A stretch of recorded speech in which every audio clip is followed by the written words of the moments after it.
você tá. Hoje tem gigante da colina. Tô na barreira, pode brotar. Traz a tua amiga vascaína, minha torcida. Saudações cruzmaltinas a todos vocês, vascaínos e vascaínas, cruzmaltinos e cruzmaltinas ligados aqui no nosso canal de norte a sul, de leste a oeste do nosso país, em qualquer país também, em todos os 4 cantos do planeta Terra, em outra galáxia, embaixo do oceano, no meio da selva, enfim, aonde você estiver, são todos muito bem-vindos no canal Vascaíno desde sempre. Eu me chamo Álvaro Silva, tá bom? E nós estamos aqui para falar do nosso Vascão. Quem não é inscrito, se inscreva, deixa aquele joinha também, quer ficar bem informado, ativa as notificações, toda vez que eu botar o vídeo aqui, você vai ficar sabendo que eu coloquei vídeo novo no YouTube. Família, hoje eu tô usando a camisa aqui azul, né? Normalmente quem já me acompanha sabe que eu uso a camisa do Vascão todo dia, né? Respiro Vasco. Como o nosso Vascão não jogou semana passada, só vai jogar no próximo sábado aí contra o Fluminense, vou até falar disso daqui a pouco. Hoje a nossa seleção vai enfrentar aí a seleção do Peru, logo mais às 11 da noite, por isso então estou usando aqui a nossa camisa aqui pentacampeã da seleção brasileira. Mas então bora lá dar início ao que mais nos interessa nesse vídeo, que é falar do nosso Vascão. Galera, é o seguinte, amanhã, no caso aí nessa próxima quarta-feira, o Vasco da Gama, ou seja, representantes do nosso clube, juntamente com o jurídico, né, do Vasco da Gama, SAF, vão estar se reunindo mais uma vez com o Procurador-Geral da Justiça do Rio de Janeiro em torno de 11 horas da manhã. Então reunião marcada ali na Procuradoria-Geral do Rio de Janeiro, né, para com o procurador ali da Justiça e a diretoria do Vasco da Gama, reunião a qual é primordial, é crucial, é importantíssima essa reunião pela liberação do São Januário. Pode ser que nós possamos até ter, até mesmo aí, perdão, até me enrolei, até mesmo aí notícias boas, né, referentes a essa reunião de amanhã, em relação aí à liberação do São Januário, galera. Então vamos torcer aí, né, para que o procurador-geral aí da Justiça, né, entenda aí que nosso estádio deva ser liberado. Enfim, o Vasco busca também, né, juntamente a Procuradoria, a Justiça e o TAC, né, que é o termo de ajustamento de conduta. Então vamos torcer para que a gente tenha notícia boa para trazer para vocês amanhã em relação ao nosso Caldeirão. E ainda falando de São Januário, é o seguinte, gente, vai acontecer amanhã lá na Alerj do Rio de Janeiro a votação do projeto do deputado ali, o projeto o qual colocaria o Vasco da Gama, no caso o estádio, né, perdão, colocaria o estádio de São Januário, o estádio que pertence ao Vasco da Gama, como aí um patrimônio histórico, cultural e turístico do Rio de Janeiro, galera. Então vai ser votado amanhã esse projeto na Alerj. Gente, só uma questão aqui, no início eu achei muito bacana, achei interessante essa situação. Só que depois eu mesmo levantei essa bola aqui no canal, teve até um internauta que falou sobre isso aqui nos comentários. Eu estou bastante preocupado com isso, bastante desconfiado também, diga-se de passagem. Por quê? Não entendo muito de lei, não sou advogado, enfim, é só que a gente é cidadão, pouquinho a gente sabe, né? É o seguinte, gente, o meu medo é que se São Januário virar um patrimônio histórico, vai poder passar por reformas? A gente vai poder fazer alterações? A fachada histórica vai poder passar por reformas? O Vasco vai receber algum recurso do município do Rio de Janeiro ou do governo do estado do Rio para melhorar São Januário, já que vai se tornar um patrimônio histórico? Porque um pouco de lei que a gente sabe é o seguinte, quando algum imóvel vira aí patrimônio histórico, ele não pode ser descaracterizado, enfim, até mesmo para reforma já não é nem mais reforma, aí já passa a ser um trabalho de restauração, né? Um trabalho ali para restaurar a forma a qual era ali originalmente. Então não pode haver mudança nenhuma de característica. Então eu não entendo da lei, não sei se essa lei mudou ou não. Fato é que eu estou preocupado com essa situação de tornar São Januário aí um patrimônio histórico. Não estou jogando contra o Vasco. Se for bom, top, perfeito, sou o primeiro a concordar. Agora eu tô com essa ressalva aí, tô com essa dúvida. Quem tiver aí mais informações, tiver até mesmo da lei aí sobre essa questão de patrimônio histórico, pode deixar no comentário aí que a gente conversa sobre isso, que é bom também que vocês ajudem aí ao amigo aqui, o Vascaíno desde sempre, a ficar mais por dentro desse assunto aí referente à lei. Galera, agora mudando de assunto, virando a chavinha, né? O nosso Vascão treinou duro hoje lá no CT Moacir Barbosa. Lembrando que ontem o nosso treinamento foi realizado ali no estádio de São Januário. E hoje a gente treinou ali no CT Moacir Barbosa. E é o seguinte, né, galera, ao que tudo indica, né, Dimitri Payet, ele que jogou ontem o jogo treino contra a equipe do São Cristóvão, a qual o Vasco da Gama acabou saindo aí vencedor pelo placar de 5-0. Payet começou como titular, atuou bem. Ao que tudo indica, né, já dá resquícios aí de que ele possa sim vir como titular para essa partida contra o Fluminense nesse clássico, né, de logo mais aí sabadão, dia 16 de setembro às 4 horas da tarde. E não só ele, né, quem deve voltar também ao time titular, como eu já mencionei no dia de ontem, vem treinando e treinando bem, é Zé Gabriel, que já cumpriu suspensão e já pode, né, ser relacionado, né, com a camisa do nosso clube. E ainda se falando de treino, né, outro jogador que treinou e treinou muito bem, né, no treino de hoje, diga-se de passagem, né, especificamente falando, foi o Matheus Carvalho, né, o menino ali conhecido como Matheus Cocão, mas eu prefiro chamar de Matheus Carvalho. Matheus Carvalho então teria treinado muito bem, gente. Agora ainda falando de treino, de preparação e coisa e tal, gente, dos 10 reforços que o Vasco da Gama trouxe para essa temporada na janela, 9 deles tiveram oportunidade efetiva de jogar aí, pelo menos alguns minutos, né, com a camisa do nosso time. O único que não entrou em campo nenhuma vez, sequer foi relacionado, foi o lateral esquerdo Jefferson. É ele que veio aí, no caso, para substituir Piton, Lucas Piton. Obviamente, o Lucas Piton vem jogando bem, né? Também não tem motivo para você sacar o Piton do nada e colocar o Jefferson. Só que é de se estranhar, é que até agora ele nem sequer relacionado para ficar no banco ele foi, né, gente? Então a gente fica aí, né, com a pulga atrás da orelha, mas vamos deixar aí na mão do nosso professor Dom Ramon, né, Ramon Dias aí, essa situação. E ainda falando de Vasco da Gama e Fluminense, mais de 20 mil ingressos já foram emitidos, já foram vendidos esmagadoramente. Mais da metade dos ingressos aí que foram colocados à venda já foram vendidos. A gente vai bater recorde mais uma vez, com certeza. Hoje é terça, se pá amanhã, no máximo na quinta, mas eu acredito eu que amanhã, no caso quarta-feira, já deva se esgotar esses ingressos, porque a nossa torcida simplesmente ela é monstra, né? Lembrando que 90% ficou para nós, vascaínos, e 10% apenas aí para o visitante, no caso, né, é o Fluminense. Eu acho justo, porque eles não estão dando colher de chá nenhuma para o nosso Vasco da Gama, em tudo que em relação ao Maracanã, enfim. E diga-se de passagem que eles andaram até jogando em São Januário um tempo atrás aí, que o Jorge Salgado andou abrindo as pernas aí para o Fluminense, que a gente ficou pé da vida na ocasião, né? Então não tem que dar mole mesmo não, é 10% e só. E se a CBF deixasse colocar menos, eu seria a favor de colocar aí, sei lá, 1%, 5% só de torcedor dos caras. Não é porque eu não quero a torcida do Fluminense no estádio, não é porque eu não gosto de torcedor rival no estádio num clássico, não, muito pelo contrário. Um clássico é muito bacana quando tem as duas torcidas cantando, tem aquela atmosfera. Quem já foi no clássico sabe que faz total diferença sim quando tem duas torcidas. Agora, se tratando do Fluminense, que adora colocar água no nosso chopp e fica nessa palhaçada, nessa patifaria envolvendo o Maracanã, super concordo ter colocado só 10% para eles. Galera, e ainda falando aí, né, do nosso elenco que treinou, trabalhou, né, continua trabalhando e trabalhando duro. Ontem, né, quem desencantou, quem fez um golzinho no caso, naquele jogo treino ali, foi o Alex Teixeira, né? Vale lembrar aqui que quem fez gol ontem foi o Sebastião Ferreira, que anotou 2 gols.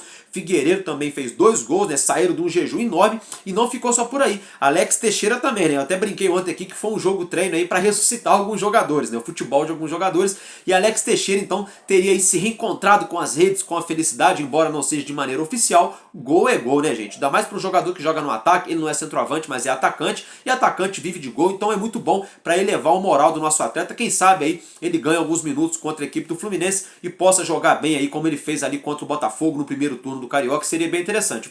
Eu torço, né, para a recuperação, a retomada do futebol do Alex Teixeira, que seria muito triste. Final do ano o contrato dele acaba, e ano que vem ele fecha com alguma outra equipe, aí a gente vê ele se despontando, ele jogando muito bem com a camisa de outro time, a gente fala, poxa, ele estava aqui no Vasco. Então eu torço para que ele recupere seu futebol e jogue, né, em alto nível, coisa que eu vou ser bem sincero, desde quando ele chegou ainda não conseguiu jogar em alto nível. Teve alguns lampejos, algumas boas partidas, mas não teve ali regularidade.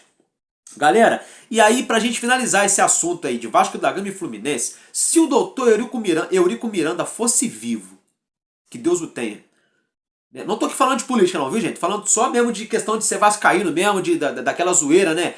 As vésperas de um clássico, enfim. O que ele falaria, gente? O que o Eurico Miranda falaria se ele tivesse vivo hoje, terça-feira aí, as vésperas aí desse clássico aí contra o Fluminense? A gente tem uma ideia, né? Mas certeza mesmo? Vou colocar para vocês um trecho de um vídeo antigo. Eu acho que ele falaria, eu acredito, né, que ele falaria algo parecido se ele tivesse entre nós aí em relação a esse clássico. Veja. Eu não pago bicho contra time pequeno. Portanto, não vou pagar bicho se tiver vitória contra o Fluminense, porque eu não pago bicho contra time pequeno. Quem perde para o time da terceira divisão tem que ser multado. Agora, contra o Fluminense, se fosse basquete, eu dava 50 de vantagem e era absolutamente tranquila a vitória do Vasco.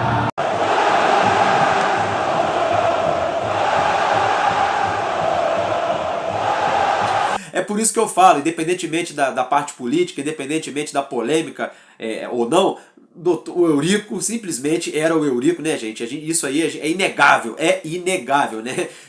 Eu também não me esqueço também daquela histórica frase dele, o respeito voltou, ponto, contra tudo e contra todos, o respeito voltou, ponto, também não me esqueço. Gente, agora mudando de assunto, brincadeiras à parte, é o seguinte, o atacante Rildo, né, ele que teve uma passagem aqui pelo Vasco da Gama, ele que jogou na Ponte Preta, jogou ali também na equipe do Santos, enfim. Fato é que ele teve uma passagem rápida aqui pelo Vasco da Gama, inclusive teve até aquele episódio que ele acabou sem querer quebrando ali a perna de um jogador do Botafogo numa partida que ele teve uma entrada, que ele deu uma tesoura no jogador ali, enfim, mas é coisa do jogo, né? Fato é, gente, que depois desse episódio, né, coincidência ou não, ele passou por várias lesões, e inclusive a carreira dele já está encerrada. Ele é um jogador que poderia tranquilamente estar em atividade, mas ele já está aposentado devido a esse histórico de lesões. Aí você fala assim, Álvaro Silva, o que você está falando então desse camarada? Gente, é o seguinte, saiu uma reportagem hoje, né, do Rildo, que quando ele saiu do Vasco da Gama, o Vasco da Gama estava devendo um dinheiro alto para ele, algo que giraria em torno ali, toda a composição, né, salário, imagem, direito de imagem, tudo ali, daria algo em torno de 165 mil reais por mês de salário no Vasco da Gama, segundo o próprio Rildo alegou, seria aí o maior salário da sua carreira. Fato é, gente, que quando ele saiu do Vasco da Gama, o Vasco da Gama estava naquela situação financeira, que a gente ainda se encontra nessa situação. Hoje a gente está pagando as dívidas, mas o nosso clube ainda não é um clube zerado, não é um clube aí que já está nadando de braçada, não. A gente está conseguindo respirar. E fato é que na ocasião o Vasco fez um acordo para fazer um parcelamento desse pagamento aí em 12 parcelas. O próprio Rildo alega que até hoje o Vasco da Gama não efetuou o pagamento nem da primeira parcela. Então assim, é muito triste, né, saber que o Rildo está sem receber o dinheiro dele ao qual ele trabalhou para isso. É triste também saber perdão, que o nosso clube tem essa dívida alta e ainda não pagou. E agora eu só faço uma pergunta, uma questão. Aí a gente fica com essa dúvida, né? Então quer dizer, essa dívida então não foi parar no RCE, no regime centralizado de execuções, então se não foi, por que ninguém viu isso até hoje, né? Tem essa situação também, é lógico, que a gente sabe que o nosso clube tem muita dívida para pagar, né? Não só o Rildo, mas vários outros jogadores, só que fica essa questão aí, né? A 777 quando comprou a nossa SAF não ficou de resolver as dívidas, não ficou de fazer acordo, de pegar o telefone ali e começar a ligar para ex-atletas, enfim, para credores aos quais o Vasco deve, né? Para poder fazer ali acordo, para poder conseguir até mesmo um desconto, para poder quitar de uma vez só essas dívidas, enfim. Fato é que hoje, né, em setembro aí de 2023, Rildo, né, está requerendo seus direitos e com razão, né? Se o Vasco deve, né, nosso clube aí tem que pagar e tem que pagar sim. Galera, agora mudando de assunto, mas já pegando gancho falando da 777, a própria, né, a mesma, né, a 777 Partners estaria muito perto, muito próximo aí de anunciar, né, a compra de parte dos direitos econômicos ali do futebol do clube Everton, da Inglaterra, clube que atua na Premier League, na primeira divisão do futebol inglês. Para quem não conhece, é um time ali, não é um dos gigantes do futebol inglês, mas é um grande time sim, é um time bastante conhecido sim, de bastante tradição na Inglaterra. Fato é que o clube inglês vem passando por um grande momento difícil financeiramente falando, uma turbulência que não se acaba desde o ano passado, eles quase caíram ano passado, estão quase caindo de novo esse ano, embora o campeonato tenha acabado de começar.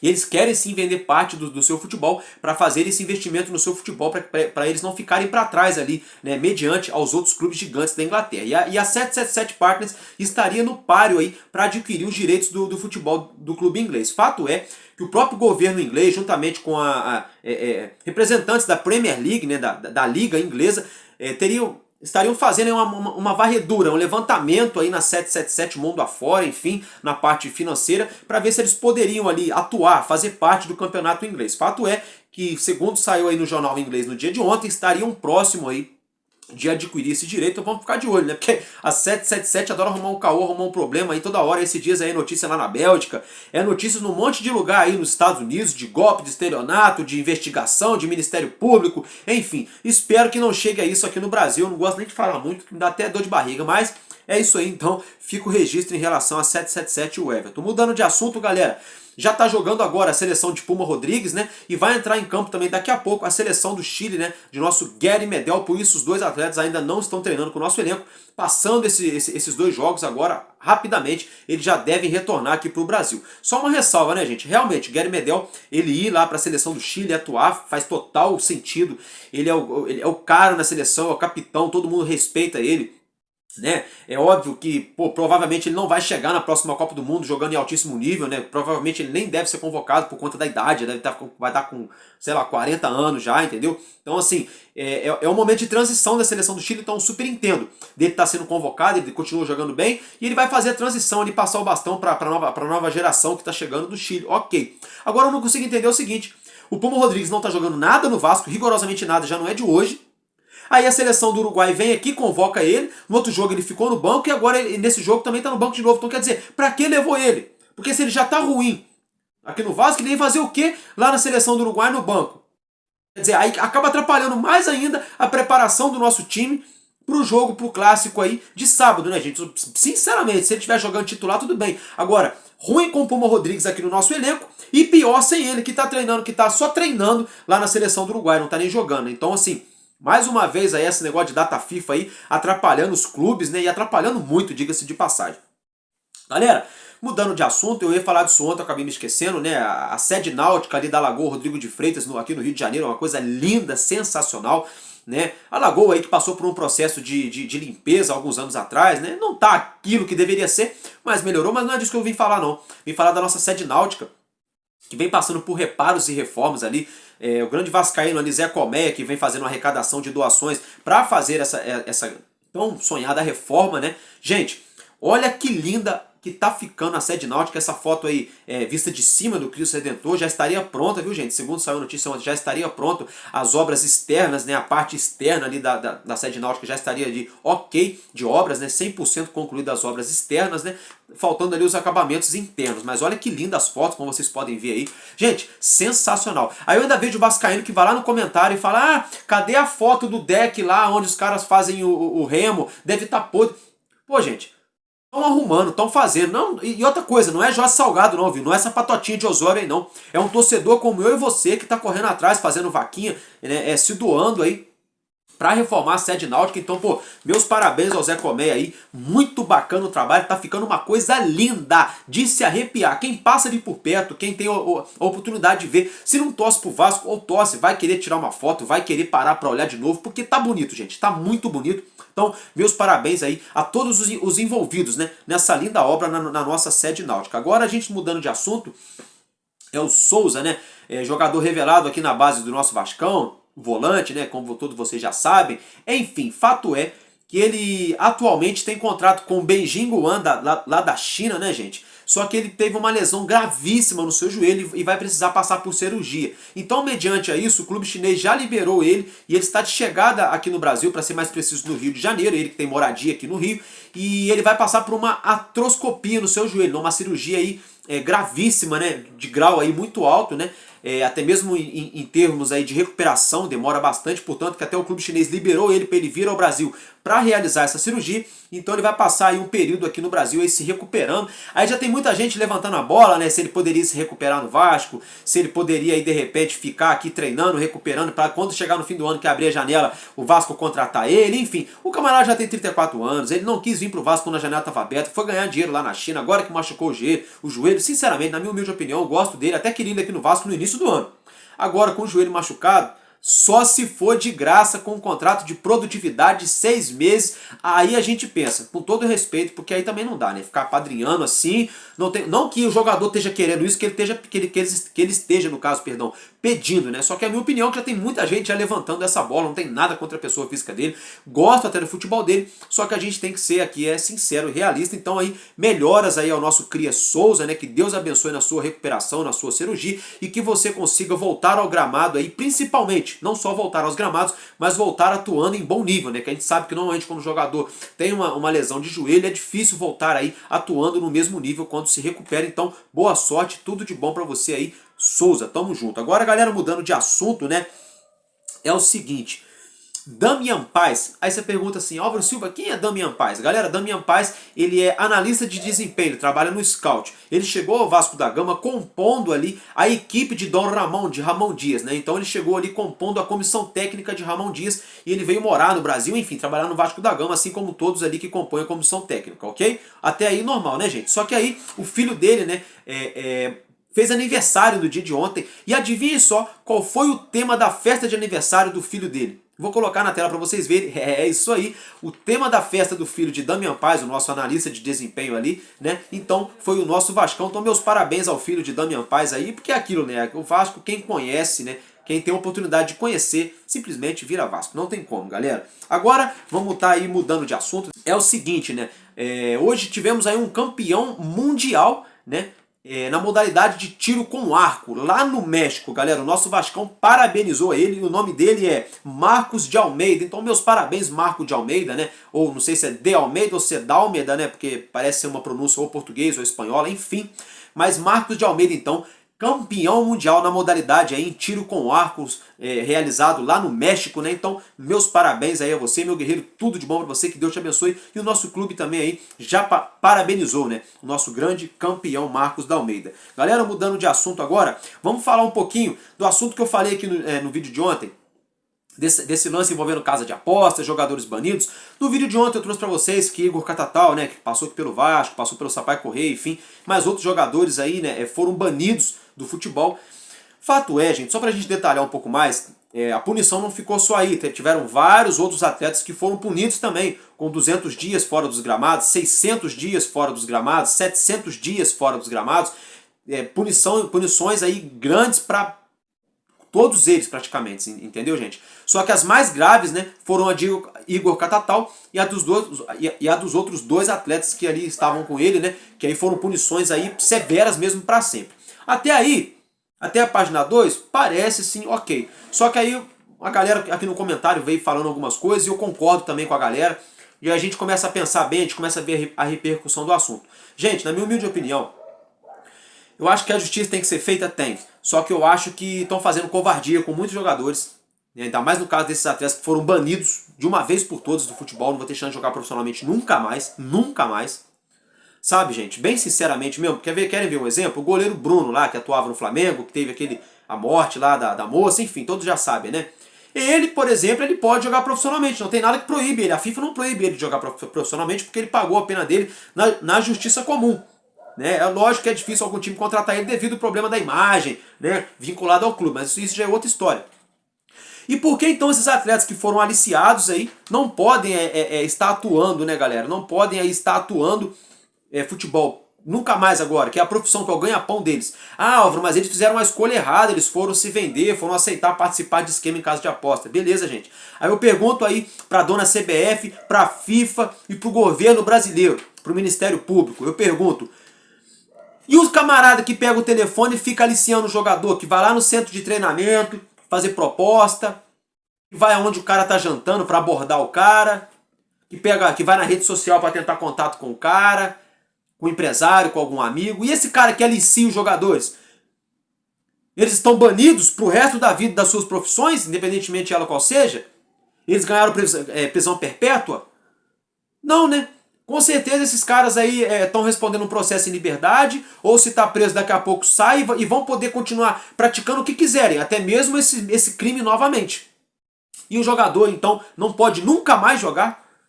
Eu acho que assim, a punição tem que existir? Tem. Tem que ficar de exemplo? Tem. Agora você pegar 2, 3 para poder fazer para Cristo e banir isso do futebol de uma vez por todas, sendo que tem muita coisa errada acontecendo no futebol e ninguém faz nada. Tanto escândalo de árbitros aí que roubam e roubam direto, mundo afora, clubes e mais clubes. Tanto escândalo envolvendo a cabine do VAR ultimamente, principalmente aqui no Brasil. Tanto escândalo envolvendo empresários, dirigentes, cartolas, em lavagem de dinheiro, compras e vendas de atletas de maneira nebulosa. E isso ninguém vê porque a FIFA então também não vai atrás disso. Para banir esses empresários de uma vez por todas do futebol, para banir de uma vez por todas certos dirigentes que fazem tal prática. Porque só esses atletas que erraram uma vez não têm direito de jogar nunca mais agora. Eu acho, na minha opinião, que deveriam rever essa situação. Eu acho que estão cometendo uma injustiça muito grande, você tirar pro resto da vida, pro resto da vida do cara, a chance dele jogar futebol profissionalmente. Pro resto da vida. No mundo inteiro. Sabe? Não quero passar o pano, não estou dizendo que eles estão certos. Não estou dizendo isso. Sabe? Não estou dizendo isso. Só que sim, eu acho que tem 2 pesos e 2 medidas. Porque, e as casas de aposta que continuam voando solta à vontade aqui no Brasil, à torta e à direita? Eu sou um deles, eu brinco na casa de aposta. Eu faço uma fezinha quando chega ali no jogo do Vascão, no jogo do Brasil. Eu boto um dinheirinho ali numa odd. Não sou viciado, mas eu brinco. Tem gente que é viciado, tem gente que brinca assim como eu. Agora, eu também não vou ser hipócrita aqui de ficar falando só bem das casas de aposta, não. Porque, embora a casa de aposta em si não tenha feito nada de errado até que se prove o contrário, a casa de aposta, no caso aí, ela foi aí até mesmo roubada, se a gente for colocar aí. Porque um camarada que tem o dinheiro para investir na aposta, ele chegou no jogador, combinou a jogada com o jogador e fez a aposta em cima daquilo. Para acontecer um pênalti, um cartão amarelo, um cartão vermelho, escanteio, enfim. Perdão. Então, nesse caso, a casa de aposta não fez nada, até que se prove ao contrário. Mas e as casas de aposta que estão aqui no Brasil? E ninguém fala nada sobre isso. Casa de aposta patrocinando a Série A e a Série B do nosso campeonato. A Copa do Brasil hoje se chama Betano, que é a casa de aposta principal que tem aqui no Brasil, que está rolando aí no Brasil. E ninguém fala nada. O conflito de interesses. Como é que uma casa de aposta patrocina um campeonato, e patrocina um time que disputa o mesmo campeonato? Isso é conflito de interesses. Isso é conflito de interesse. Então, acho que isso tudo deveria ser revisto aqui no Brasil. A legislação envolvendo casa de aposta, o imposto, eu acho que deveria ser revisto sim. Tá? Tem que ser revisto esse lance de punir os atletas que foram envolvidos aí em esquemas. Tem que rever também a punição para esses aliciadores, essas pessoas que fazem os atletas aí se envolverem nesses esquemas. Eu acho que a punição maior tem que ser no aliciador, porque aí o cara vai pensar 10 vezes antes de ir atrás de qualquer jogador para oferecer algum esquema. Diferente se o próprio jogador estiver fazendo o esquema. Se ele fala, chega lá no irmão dele e fala, aí mano, você é meu irmão, faz o seguinte, pega a sua conta aí de casa de aposta aí e coloca lá que eu vou levar um cartão e aposta 100 mil aí, ó, pra gente arrancar aí 150, 180 mil depois aí, que eu vou dar um jeitinho de levar um cartão lá amanhã. Aí o jogador tem que se lascar mesmo, na minha opinião. Aí tem que banir o cara do futebol, sim. Se partir dele. Agora, se ele for aliciado, você banir o cara de uma vez por todas do futebol. E não bane a casa de aposta, não bane o empresário, não bane o camarada que foi lá aliciar o jogador, né? Aí o camarada vai ter uma punição na justiça comum, na esfera civil. Aí daqui a pouco ele cumpre um terço da pena, tá na rua de novo. Isso se for preso. Alguns deles são réu primário, coisa e tal, pagam fiança, tem endereço fixo, acabam respondendo o processo em liberdade. Aí a corda arrebenta pro lado de quem? Mais fraco, do jogador. Né? O lado mais fraco. Porque eu vou dar um exemplo pra vocês. Pode acontecer, mas é muito raro um jogador aí que ganha milhões, igual o Neymar da vida, um Messi, um Cristiano Ronaldo, um Mbappé, um Haaland. Pode acontecer, não tô dizendo que não. Mas é muito mais difícil um camarada desse quilate que ganha esse dinheiro todo se envolver em qualquer esquema assim, porque ele não precisa. Ele não precisa. Ele tem dinheiro para poder dar para 10 gerações da vida dele, gastar à vontade. Agora, e o jogador que joga num time pequeno, que joga aí no time de segunda, terceira divisão, que ganha às vezes 5, 7, 8, 10 mil reais, quando ganha isso? Às vezes ganha 3, 4 mil reais só por mês. Aí às vezes o clube atrasa o salário do jogador, 3, 4, 5, 6 meses de salário atrasado, então só recebe o salário, mas não recebe o direito de imagem, perdão. E aí aonde fica a família do jogador? O cara fica com a cabeça a milhão e acaba fazendo besteira. Eu não estou justificando o erro, mas eu estou dizendo que tem que ir na raiz do problema. Você só chegar e banir o jogador não vai resolver. Tem que descobrir a raiz do problema. Então fica aqui o meu parecer. A dona CBF, a FIFA, o Ministério Público tem que investigar sim as casas de apostas, os aliciadores, os cartolas do futebol brasileiro e os empresários, que tem muita venda de jogador que acontece mundo afora aí, que ninguém fala nada, que a maioria passa o pano, porque no final das contas cada um rói uma fatia e aí todo mundo fica quietinho. E esses caras não são banidos do futebol? Então eu acho isso uma tremenda aí covardia, galera. Agora pra gente estar encerrando o vídeo de hoje, né? É o seguinte, eu vou colocar um trechinho aí, que foi divulgado pela família do Gui, né? Um trecho sensacional do vídeo, muito lindo. No aniversário dele ali, que o Gabriel Peck compareceu, o Edmundo compareceu, no caso a sua mãe ele falou, o seu pai, todos os seus familiares. Foi lindo. Eu vou cortar alguns pedacinhos, porque tem uma música no fundo e a música me dá direitos autorais e acaba prejudicando o meu canal. Mas o pouquinho que eu vou conseguir colocar, eu vou pôr pra vocês na tela aí e vou finalizar o vídeo já. Então já vou me despedir de vocês. Valeu, família? Então, tamo junto, porque enquanto houver um coração infantil, o Vasco da Gama será imortal. Vascaíno desde sempre. Valeu e é nóis. Valeu, Gui! Casaca, casaca, casaca, casaca, casaca. A turma é boa, vamos dar pro Zaca. Vasco. Um